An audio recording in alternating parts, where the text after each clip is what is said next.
आखिर सूर्यपुत्र कर्ण को महादेव ने कौन सा वरदान दिया था? कर्ण और अर्जुन दोनों ही सर्वश्रेष्ठ धनुर्धर बनना चाहते थे। एक राजपुत्र होने के कारण यह सफर अर्जुन के लिए जितना सरल था, सूतपुत्र कहने वाले कर्ण के लिए इतना आसान नहीं था। जब रणभूमि में द्रोणाचार्य ने अर्जुन को सर्वश्रेष्ठ घोषित किया था, तब कर्ण ने अपने सामर्थ्य का प्रमाण देने के अर्जुन को युद्ध की चुनौती दी थी, लेकिन उस दिन सूर्यास्त होने के कारण इसलिए कर्ण और अर्जुन में कोई युद्ध नहीं हो पाया। इसके बाद द्रौपदी स्वयंवर में कर्ण और अर्जुन में युद्ध हुआ, लेकिन अर्जुन को ब्राह्मण के भेष में देखकर कर्ण ने उस युद्ध को बीच में छोड़ दिया था। इसके बाद कुरुक्षेत्र का युद्ध शुरू हुआ। अर्जुन को युद्ध की चुनौती दी थी, लेकिन उस दिन सूर्यास्त होने के कारण इसलिए कर्ण और अर्जुन में कोई युद्ध नहीं हो पाया। इसके बाद द्रौपदी स्वयंवर में कर्ण और अर्जुन में युद्ध हुआ, लेकिन अर्जुन को ब्राह्मण के भेष में देखकर कर्ण ने उस युद्ध को बीच में छोड़ दिया था। इसके बाद कुरुक्षेत्र का युद्ध शुरू हुआ। तब पितामह भीष्म ने कर्ण को अर्थरथी कहकर अपमान किया।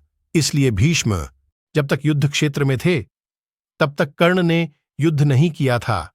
भीष्म की मृत्यु के बाद जब कर्ण युद्ध के लिए उतरे थे, लेकिन युद्ध के 17वें दिन को ही अर्जुन का कर्ण के साथ द्वंद्व युद्ध हुआ था। यह महाभारत का सबसे भयानक युद्ध। इस युद्ध के दौरान ही महादेव ने कर्ण को एक ऐसा वरदान दिया था जिसके बारे में टीवी सीरियल में नहीं दिखाया जाता। आज के इस वीडियो में जानेंगे कि महादेव ने कर्ण को कौन सा वरदान दिया था। लेकिन वीडियो में आगे बढ़ने से पहले इस चैनल को सब्सक्राइब जरूर करें। कर्ण और अर्जुन को युद्ध के लिए तैयार देखकर युद्ध क्षेत्र तालियों की गड़गड़ाहट से गूंज उठा। कर्ण और अर्जुन में से किसकी विजय होगी, यह सवाल सबके मन में था। कर्ण और अर्जुन दोनों ही धनुर्धर में श्रेष्ठ थे, दोनों ही पराक्रम और इंद्र के समान थे, इसलिए दोनों में से एक का पक्ष लेना बहुत कठिन था। देवता, दानव, गंधर्व, पिशाच, नाग, राक्षस, इनमें से किसी ने कर्ण का पक्ष लिया था तो किसी ने अर्जुन का पक्ष।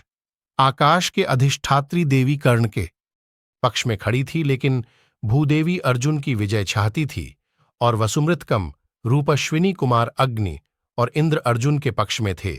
दूसरी ओर आदित्य गण कर्ण के पक्ष में थे।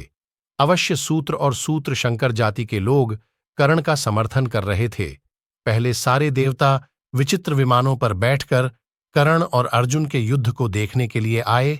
इसके बाद भगवान ब्रह्मा और महादेव भी वहां उपस्थित हुए। कर्ण और अर्जुन को एक साथ देखकर इंद्र बोल उठे, मेरे पुत्र अर्जुन कर्ण को आज परास्त करेगा। यह सुनकर सूर्यदेव कहने लगे, नहीं, कर्ण ही अर्जुन को परास्त करेगा।